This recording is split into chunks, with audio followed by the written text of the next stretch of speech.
A very good morning to all of you. I am Ayushi Mishra and welcome to the Clara classes. आज यहाँ पर मैं आपके लिए लेकर आई हूँ आवर्त सारणी। आज हम चर्चा करेंगे आवर्त सारणी के ऊपर। देखिए, आवर्त सारणी जिसे आप सभी पीरियोडिक टेबल के नाम से भी जानते हैं, तो आवर्त सारणी के इतिहास की तरफ हम चलते हैं। बेटा, आवर्त सारणी जो है ये बेसिक है केमिस्ट्री का। अगर आपको आवर्त सारणी के अंदर कौन से तत्व हैं, उनमें कौन कौन सी चीज़ें हैं, ये सभी के बारे में अगर पता चल जाए तो आप केमिस्ट्री को आसानी से समझ सकते हैं। और इस आवर्त सारणी को समझ लेने के बाद ऑर्गेनिक केमिस्ट्री आपके लिए बहुत सरल हो जाती है। तो यहाँ पर सभी बच्चों को, सभी को ये बोला जाता है कि केमिस्ट्री शुरू करने से पहले आपको इस आवर्त सारणी को याद करना है। ठीक है, तो चलिए आज इसको याद करने का एक सरल तरीका भी मैं आपको बताऊंगी और इसके अंदर छोटी छोटी वो क्या चीज़ें हैं जो इम्पॉर्टेंट हैं वो भी मैं आपको आज बताऊंगी। तो हम स्टार्ट करते हैं हमारा टॉपिक आवर्त सारणी। देखिए, सबसे पहले आवर्त सारणी की जो डिस्कवरी है वो हुई है 1911 में। ठीक है, सबसे पहले का मतलब है कि कुछ पहले भी मॉडल्स आए, जैसा कि आप सभी को पता है कि छोटी छोटी खोज से फिर एक बड़ी खोज होती है ना। तो शुरुआत तो न्यूलैंड, डाइबराइन आदि साइंटिस्टों से हुई थी। उसके बाद मेंडलीव की आवर्त सारणी आई। मेंडलीव की आवर्त सारणी में कुछ थोड़ी बहुत कमियां रह गई थी, जिन्हें पूरा करके मोजले ने उसे कंप्लीट किया। तो आज जो हम आवर्त सारणी पर चर्चा करेंगे वो है आधुनिक आवर्त सारणी।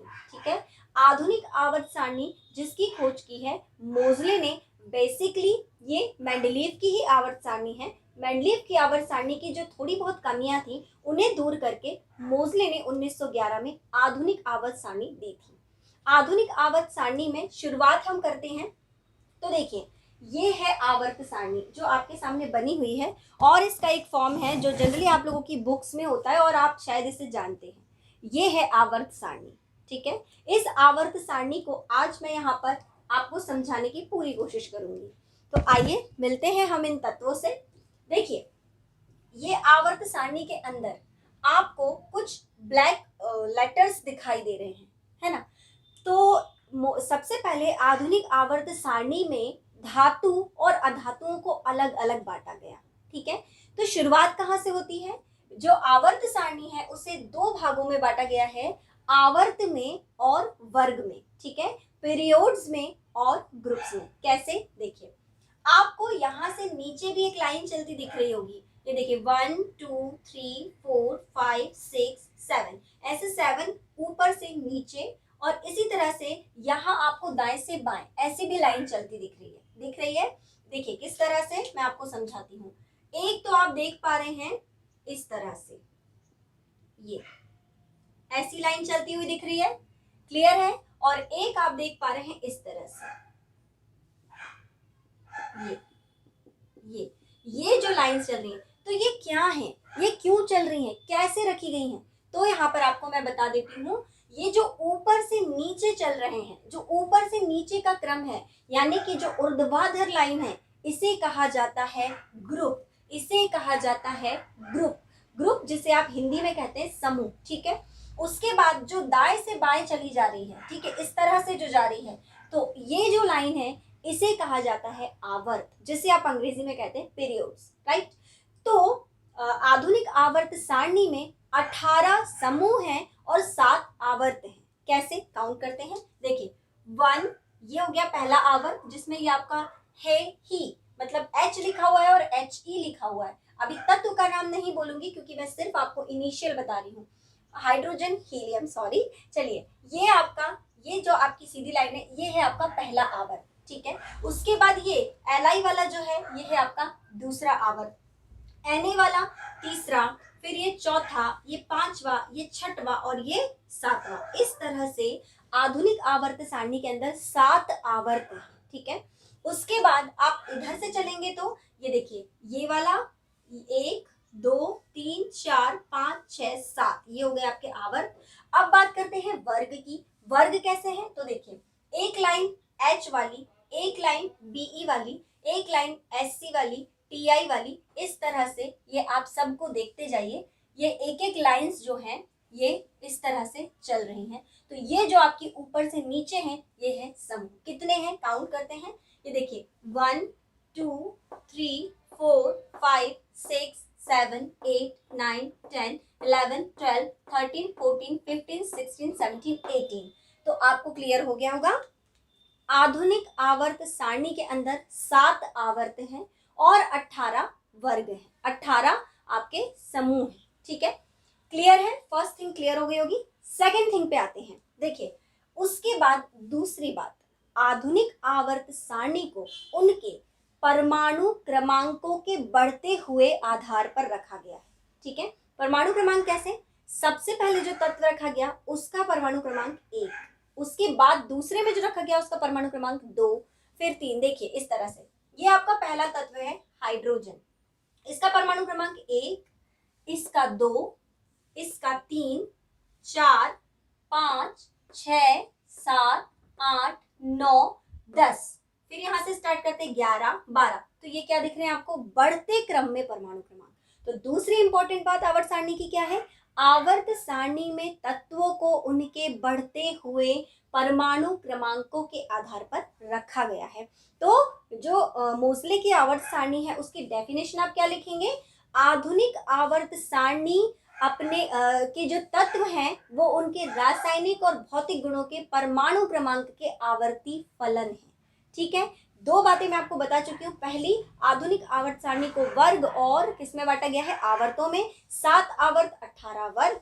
दूसरी बात मैंने आपको इसमें बता दी जो इम्पोर्टेंट है कि जो आवर्त सारणी है उसे परमाणु क्रमांक के बढ़ते हुए क्रम में रखा गया है। तीसरी इंपॉर्टेंट बात, आवर्त सारणी से आप इस पूरे तत्वों के भौतिक गुण और रासायनिक गुणों का ज्ञान प्राप्त कर सकते हैं, क्योंकि आवर्त सारणी के अंदर तत्वों को बिल्कुल उसी तरह से रखा गया है जो उनके भौतिक और रासायनिक गुणों को दर्शाए। यानी तीसरी बात क्या बोल रही हूं मैं कि यहाँ पर जैसे देखिए hydrogen, lithium, sodium, potassium, rubidium, caesium, francium, ये सभी एक ही ग्रुप में रखे गए हैं, एक ही समूह में इनको रखा गया है। क्यों? क्योंकि ये सब के सब एक दूसरे से मिलते जुलते हैं। मतलब कि हाइड्रोजन के गुण लिथियम से मिलते हैं, लिथियम के गुण सोडियम से मिलते हैं, सोडियम के गुण पोटेशियम से मिलते हैं। ठीक है, तो इन सभी को इनके भौतिक और रासायनिक गुणों के आधार पर व्यवस्थित किया गया। ये तीसरी इंपॉर्टेंट बात थी। चौथी बात जो मैं आपको यहाँ पर अब बताने जा रही हूँ, यहाँ पर आइए, मैंने लिखा हुआ है यहाँ पर 2, 8, 8, 18, 18, 32, राइट, ये लिखा हुआ है। तो ये एक मैजिकल नंबर है। मैजिकल नंबर कैसे है? देखिए आप देखेंगे कि फर्स्ट आवर्त में आपको 2 तत्व दिख रहे हैं। पहला तत्व है हाइड्रोजन और दूसरा तत्व है हीलियम। दिख रहा है? पहले आवर्त में 1 और 1, 2, केवल 2 तत्व है। ये कैसे रखा गया है? तो अब चौथी इंपॉर्टेंट बात जो बताने जा रही हूं कि इस आवर्त सारणी के अंदर तत्वों को उनके इलेक्ट्रॉनिक विन्यास के आधार पर रखा गया है। अब ये इलेक्ट्रॉनिक विन्यास क्या बला है? तो इलेक्ट्रॉनिक विन्यास जो है वो इलेक्ट्रॉनों के भरने का क्रम है। कि आपने क्लासेस में, लास्ट क्लासेस में या फिर आप लोगों ने स्टार्टिंग केमिस्ट्री में ये पढ़ लिया होगा कि जो इलेक्ट्रॉन्स होते हैं वो उनकी ऊर्जा के आधार पर कोश और उपकोशों में भरे जाते हैं, राइट। तो यहाँ पर जो उनको भरने का क्रम है वो इलेक्ट्रॉनिक विन्यास के आधार पर है। ठीक है, तो इलेक्ट्रॉनिक चौथी इंपॉर्टेंट बात मैंने आपको बताई इसमें कि आवर्त सारणी के अंदर जो तत्व हैं उन्हें उनके इलेक्ट्रॉनिक विन्यास के आधार पर व्यवस्थित किया गया। ठीक है, तो उसी आधार पर आप देखेंगे कि हाइड्रोजन और हीलियम है ना, इसमें आपके 2 तत्व मिल रहे हैं। क्लियर? अब आप यहाँ पे चलिए, lithium, beryllium, boron, carbon, nitrogen, oxygen, fluorine और नियॉन। ठीक है, काउंट कर लीजिए 1 2 3 4 5 6 7 8, यानी सेकेंड आवर्त में आपके 8 तत्व हैं। उसके बाद अगले आवर्त में जाएंगे तो 1 2 3 4 5 6 7 8, इसमें भी 8 है। नेक्स्ट जाइए 1 2 3 4 5 6 7 8 9 10 11 12 13 14 15 16 17 18। नेक्स्ट आवर्त में आप आए हैं कौन से आवर्त में? 4th आवर्त में। तो 4th आवर्त में तत्वों की संख्या है 18। उसके बाद फिर चलिए 5th आवर्त। 5th आवर्त के अंदर भी तत्वों की संख्या है 18। उसके बाद 6th आवर्त में आएंगे तो यहाँ पर तत्व की संख्या हो जाती है 32। अब ये 32 कैसे है? चलो इससे भी मिल लेते हैं भाई। क्योंकि दिख तो 18 ही रहे हैं और काउंट 32 हो रहे हैं, ऐसे कैसे? आओ देखते हैं। देखो, 6th आवर्त की जब हम बात करते हैं तो 6th आवर्त के अंदर सीजियम, फिर ये आपका बेरियम, यहाँ आ जाता है लैंथेनम। तो मेरे प्यारे बच्चों, आधुनिक आवर्त सारणी में दो सीरीज हैं, लैंथेनम की सीरीज यानी लैंथेनाइट और दूसरी सीरीज है एक्टिनाइट। ये दो सीरीजों को अलग से रखा गया है। इन दोनों सीरीजों के अंदर 14 तत्वों को रखा गया है। ऐसा क्यों? क्योंकि यहाँ लैंथेनाइट से लेकर के ये यहाँ तक के जो गुण हैं, देखो ये नीचे मैंने बनाया हुआ है, इसमें लैंथेनाइट में से यहाँ से लेकर यहाँ तक के तत्व के जो गुण हैं वो लैंथेनम सीरीज के हैं और उन्हीं आपस में ये सारे जो एक दूसरे से समानता रखते हैं। इसके बाद परमाणु क्रमांक 89 से परमाणु क्रमांक 103, ये एक्टिनाइट सीरीज है, इसको भी अलग रखा गया है। ठीक है, तो कौन कौन से? परमाणु क्रमांक 57 से परमाणु क्रमांक 71 तक के, परमाणु क्रमांक 57 से 71 तक के जो एक लंबी सीरीज है जिसमें 14 तत्व हैं, वो है आपकी लैंथेनाइट की। ठीक है, परमाणु क्रमांक 89 से परमाणु क्रमांक 103 तक की जो लंबी सीरीज है 14 तत्वों की, वो है आपकी किसकी किसकी सीरीज है? एक्टिनाइट की। तो लैंथेनाइट्स और एक्टिनाइट्स की दो अलग अलग सीरीज हैं।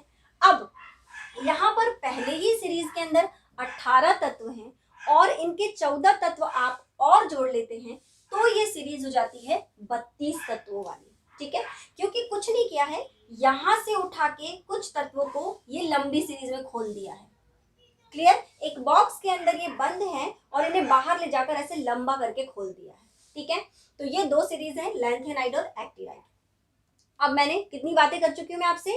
पहली मैंने आपको बोली थी क्या, आधुनिक आवर्त सारणी में क्या है, जो तत्व है परमाणु क्रमांक के आधार पर व्यवस्थित है। दूसरा, रासायनिक और भौतिक गुणों के आधार पर व्यवस्थित किए गए। तीसरा, इलेक्ट्रॉनिक विन्यास के द्वारा व्यवस्थित किए गए हैं। और चौथी मैंने जो आपसे अभी बात कही, इसके अंदर दो सीरीज हैं, लैंथेनाइट और एक्टिनाइट की। परमाणु क्रमांक 71 से परमाणु क्रमांक 57 से परमाणु क्रमांक 71 तक आपके लैंथेनाइट्स हैं। परमाणु क्रमांक 89 से 103 तक के यहाँ पर कौन सी सीरीज है? एक्टिनाइट। चलो, अब हम यहाँ पर आगे बात करते हैं। हाँ, और सबसे पहली बात ये भी करी थी कि वर्ग और आवर्त में भी डिवाइड किया। ठीक है, तो हमारी कितनी बातें हो गई अभी तक? 5 बातें। छठवीं बात अब हम करते हैं, पूरे आवर्त सारणी को जितना भी खेल यहाँ पर हो रहा है, मैंने अभी कहा इलेक्ट्रॉनिक विन्यास के आधार पर, तो इलेक्ट्रॉनिक विन्यास में 4 ब्लॉक होते हैं, S block, P block, D block, F block. तो आपकी ये जो आधुनिक आवर्त सारणी है, इसके तत्वों को 4 ब्लॉक्स में, 4 कोशों में, ठीक है, अलग अलग विभाजित किया गया है। किस आधार पर? उनके गुणों के आधार पर, उनके इलेक्ट्रॉनिक विन्यास के आधार पर। ठीक है, तो चलो देखते हैं हम। देखिए, सबसे पहले जो आपके ये दो वर्ग हैं, अब मेरे ख्याल से वर्ग आप समझ पा रहे होंगे, मैं ऊपर से नीचे की बात कर रही हूँ, है ना। ऊपर से नीचे जब जा रहे हैं तो वर्ग की बात कर रहे हैं, इधर साइड से इधर साइड जब जा रहे हैं तो हम आवर्त की बात कर रहे हैं। मतलब एक आड़ी लाइन में हम आवर्त की बात करते हैं, खड़ी लाइन में हम वर्ग की बात करते हैं, समूह की बात। तो चलिए, अब हमें समूह में ही बात करनी है। तो ये आपका है पहला समूह 1A, ये पहला समूह है, ये है दूसरा समूह। तो ये जो दो समूह है, ग्रुप 1 एंड ग्रुप 2, वर्ग 1 वर्ग 2, समूह 1 समूह 2, ये दोनों के अंदर जितने भी तत्व हैं वो सारे के सारे एस ब्लॉक में आते हैं। क्लियर है? कैसे आते हैं? एस ब्लॉक में, यानी कि hydrogen, lithium, sodium, potassium, rubidium, caesium, francium, फिर आपके बेरिलियम, मैग्नीशियम, कैल्शियम, स्ट्रोंशियम और बेरियम और रेडियम, ये जितने ये सब आपके तत्व हैं, ये सब आपके आते हैं किसमें? एस ब्लॉक में। क्लियर है? इसके बाद यहाँ से आगे बढ़े, कहाँ बढ़े? आगे इसी तरफ आगे बढ़ते हैं। तो वर्ग में जब हम इधर आते हैं, आगे बढ़ के छलांग लगा दी हमने। पहले हमने सिर्फ इन दोनों की बात करी, किस किस की? ये वाले वर्ग 1 की, ये वाले वर्ग 2 की। अब हम छलांग लगा के पहुंच गए यहाँ, क्योंकि भैया एस के बाद पी आता है। तो अब हमने यहाँ छलांग लगा ली। अब हम आ गए इस बोरॉन पे, और बोरॉन से लेकर ये यहाँ तक के हीलियम, नियोन वाला जो ग्रुप है, यानी कितना? 1 2 3 4 5 6। ठीक है, ये सारे के सारे किसके अंदर आते हैं? पी ब्लॉक के अंदर। ठीक है, अब ऐसा क्यों? ऐसा इसलिए एस ब्लॉक के जो तत्व हैं धातुओं के समान व्यवहार करते हैं। ठीक है। एस ब्लॉक के जो तत्व हैं, हाइड्रोजन, आपका ये वाला आपका lithium, sodium, potassium, rubidium, beryllium, इन सभी के अंदर धात्विक गुण हैं, धातुएं हैं ये सभी, ठीक है। फिर चलते हैं इधर पी ब्लॉक के तत्व। तो इन पी ब्लॉक के तत्वों में अधातुएं हैं।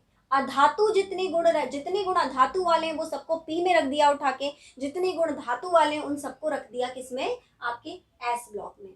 अब आया तीसरा डी ब्लॉक। तो डी ब्लॉक में क्या किया, डी ब्लॉक के अंदर ये यहां से देख लीजिए, कहां से, स्कैंडियम से लेकर के जिंक तक, स्कैंडियम से जिंक तक, फिर इट्रियम से कैडमियम तक, है ना। फिर आपके लैंथिनम को हटा दीजिए क्योंकि ये तो आपकी अलग सीरीज चली गई है। हाफ ये HF से लेकर यहाँ के आपके Hg मरकरी तक, मतलब ये सारे जितने भी तत्व हैं 28 तत्व, इन 28 तत्वों को रखा गया है डी ब्लॉक में। ये देखिए ये जितने भी तत्व हैं ये वाले, ये आपके किसके इंटरनल रखे गए हैं, ये रखे गए हैं आपके डी ब्लॉक के इंटरनल, ठीक है। इनको डी ब्लॉक के अंतर्गत यहाँ पर रखा गया है। अब डी के बाद आता है एफ ब्लॉक। तो प्यारे बच्चों, अभी मैंने आपको बताया था कि दो सीरीज, लैंथेनाइड की सीरीज और एक्टिनाइड की सीरीज। अब कारण पता चलेगा, लैंथेनाइड और एक्टिनाइड को अलग करने का कारण था इन्हें एफ ब्लॉक में रखा गया है। ये अंतः संक्रमण तत्व हैं जिन पर रिसर्चेस जारी हैं, इनके बारे में संपूर्ण जानकारी अभी तक प्राप्त नहीं है। इनके तत्वों के सभी गुणों के बारे में अभी तक जानकारी प्राप्त नहीं है, इसीलिए इनको अलग ग्रुप एफ ब्लॉक में रखा गया है। और मैंने जो अभी यहाँ पर बात की थी डी ब्लॉक की, तो डी ब्लॉक के अंदर जो 28 तत्व आपके रखे गए हैं, उन 28 तत्वों को कहते हैं संक्रमण तत्व। इनके अंदर कुछ विशेष गुण हैं डी ब्लॉक के, ठीक है। डीप स्टडी जब आप करेंगे, मुझसे मिलेंगे मेरी क्लास में, तब फिर मैं आपको डीप स्टडी में एकदम बताऊंगी एफ ब्लॉक के गुण क्या है, पी ब्लॉक के गुण क्या है, डी ब्लॉक के गुण क्या है, एफ ब्लॉक के गुण क्या है। अभी तो शॉर्ट में मुझे सिर्फ आपको पीरियोडिक टेबल तक पहुंचाना है। तो मैं यहाँ पर आपको पीरियोडिक टेबल की बहुत सारी इंपॉर्टेंट बातें बता चुकी हूँ, जो जो आपको इसमें याद रखनी है। अब मैं आती हूँ अपनी 7वीं बात पर। 7वीं बात में मैं आपको यहाँ बता दूं कि ये जो ग्रीन लाइन यहाँ पर, ये जो आपको धातुएं दिख रही हैं, पहले ग्रुप की सभी धातुएं, ये सभी हैं क्षार धातुएं। दूसरे ग्रुप की सभी धातुएं जो हैं, ये सभी हैं क्षारीय मृदा धातुएं, ठीक है। इसके बाद आप यहाँ पर आ जाइए, कहाँ पर आ जाइए, ये वाले तत्वों पर। तो ये डी ब्लॉक के जितने तत्व हैं, ये है आपके संक्रमण तत्व। अब मैंने आपसे एक बात अभी कही कि यहाँ पर सारी, मतलब एस ब्लॉक में सारी धातुएं हैं और पी ब्लॉक में अधातु, बट पी ब्लॉक में कुछ ऐसे भी तत्व हैं जो कि उप धातु की तरह व्यवहार करते हैं, मेटेलॉइड्स की तरह, ठीक है। तो वो है आपके ये देखिए, ये मैंने इन बॉक्सेस में इस तरह से अलग बना के रखा है। ये वाले जो आपके ग्रुप्स हैं, ये आपके उप धातु की तरह व्यवहार करते हैं। ये बोरॉन हो गया आपका, सिलिकॉन हो गया आपका, है ना, गैलियम हो गया, सॉरी जर्मेनियम हो गया, और फिर ये आपका आर्सेनिक हो गया। ये तो ये आपके जितने भी ये मैंने आप अभी हाईलाइट किए हैं, ये सब के सब उप धातु की तरह व्यवहार करते हैं, ठीक है, पी ब्लॉक में।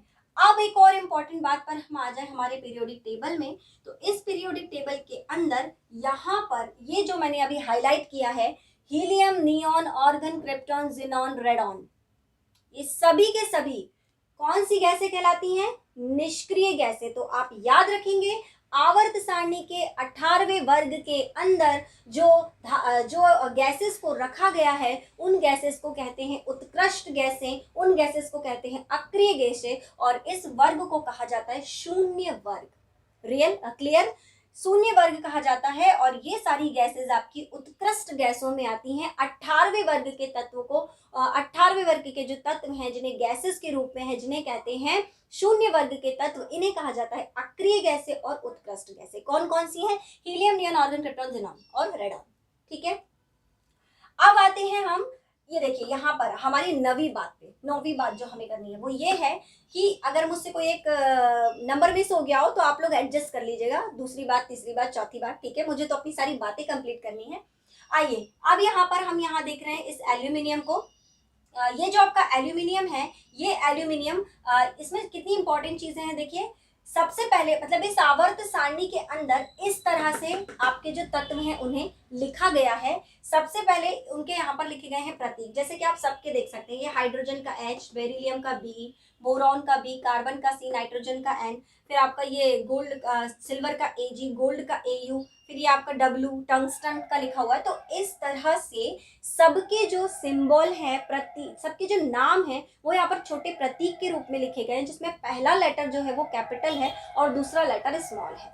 इसके बाद मोस्ट इंपॉर्टेंट जिसके आधार पर आवर्त सारणी बनाई गई है वो है परमाणु क्रमांक, जो आपके इस साइड में लिखे हुए, ये देखिए मैं दिखा रही हूँ। सारे तत्वों के अंदर आपको ऐसा ही क्रम मिलेगा, इस साइड लिखे होंगे परमाणु क्रमांक और इस साइड लिखा होगा परमाणु भार। जैसे यहाँ पर उदाहरण के लिए एल्यूमिनियम है, एल्यूमिनियम का परमाणु क्रमांक 13 लिखा गया है और इसका परमाणु भार 26 लिखा गया है। ये नीचे लिखे हुए हैं तत्वों के नाम और बीच में लिखा हुआ है तत्व का प्रतीक। और भी बहुत सारी चीजें इसमें हैं जो कि आप डीप स्टडी करेंगे जब आप चैप्टर पर आएंगे, ठीक है। तो यहाँ पर इतनी बातें जो बहुत जरूरी थी इस पीरियोडिक टेबल के बारे में, वो सब की सब मैंने आपको एक्सप्लेन की है, ठीक है। तो मैंने आपको कौन कौन सी बात बताई है, हम रिकॉल करते हैं। देखिए, सबसे पहले आवर्त सारणी में 7 आवर्त हैं और आपके 18 वर्ग हैं। फिर आवर्त सारणी को धातु, उपधातु और अधातुओं में बांटा गया है। 4 ब्लॉक है, एस ब्लॉक, ये आपका एस ब्लॉक, ये आपका पी ब्लॉक, ये डी ब्लॉक, ये एफ ब्लॉक। एफ ब्लॉक के अंदर 2 अलग अलग सीरीज हैं, लैंथेनाइड और एक्टिनाइड, राइट। जो आपके इस आवर्त सारणी के अंदर जो परमाणु, जो तत्व हैं, उन्हें उनके परमाणु क्रमांक के बढ़ते क्रम में रखा गया है। जैसे हाइड्रोजन का 1, हीलियम का 2, इस तरह से, ठीक है। अगली बात मैंने आपसे की कि ये सभी अपने इलेक्ट्रॉनिक विन्यास के आधार, यानी एसपीडीएफ में इलेक्ट्रॉन जिस तरह भरते हैं उस क्रम के आधार पर व्यवस्थित किए गए हैं। आवर्त सारणी के अंदर तत्वों को उनके रासायनिक और भौतिक गुणों के आधार पर रखा गया है, ठीक है।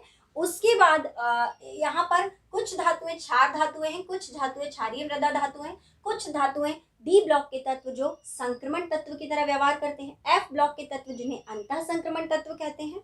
उसके बाद एस ब्लॉक में धातुक तत्व आते हैं और पी ब्लॉक के अंदर आपके अधातु तत्व आते हैं। कुछ जरूर है अपवाद जो उप धातु की तरह भी व्यवहार करते हैं, ठीक है। इसके बाद हमें चर्चा करनी है एक लास्ट बात जो सबसे इंपॉर्टेंट है, याद करने का तरीका। तो वो सारे के सारे छोटे छोटे छोटे छोटे रूप में मैंने यहाँ पर लिखे हुए हैं। देखिए, जैसे ये है, इसे हम पढ़ेंगे, हे लीना की रब से फरियाद।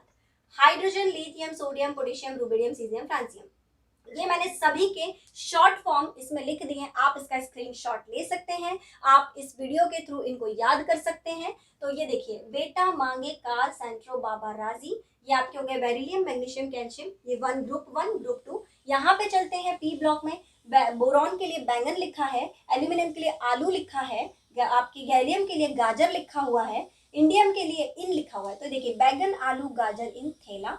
कार्बन के लिए का, तो ये देखिए, काशी गए संत प्रभु। अब आते हैं इस पे 7वें हमारे इस पे, तो ये देखिए, न्यूजीलैंड, पाकिस्तान, ऑस्ट्रेलिया सब बिके। नाइट्रोजन, फास्फोरस, आर्सेनिक, आपका एंटीमनी और बिस्मथ, राइट। फिर अब आता है यहाँ पर ऑक्सीजन से, ओल्ड स्टाइल से टीपो, ठीक है। चलो अगला देखते हैं, फिर कल बाहर आई आत्मा। ओ गॉड, डर लग गया। फिर कल आई बाहर आत्मा, फ्लोरीन, क्लोरीन, ब्रोमीन, आयोडीन, ये आपके हैं हैलोजेंस तत्व, राइट। ये मैं आपको बताना भूल गई। नोवा जो यहाँ पर ये आपका, ये जो आपका ग्रुप है 7वां, इसके अंदर सारे जो तत्व हैं, फ्लोरीन, क्लोरीन, ब्रोमीन, आयोडीन, ये सारे के सारे हैलोजेंस हैं, हैलोजन तत्व, ठीक है। एक छोटे से टाइम में, कम टाइम के अंदर जितना भी हो सका मैंने आपको आवर्त सारणी के बारे में ज्यादा से ज्यादा बताने की कोशिश की है। अब अगर आप मुझे अच्छी तरह से, आप मुझसे आवर्त सारणी को समझना चाहते हैं तो मिलिए मुझसे मेरी क्लास में। ओके, तो आज के लिए इतना ही। Thank you.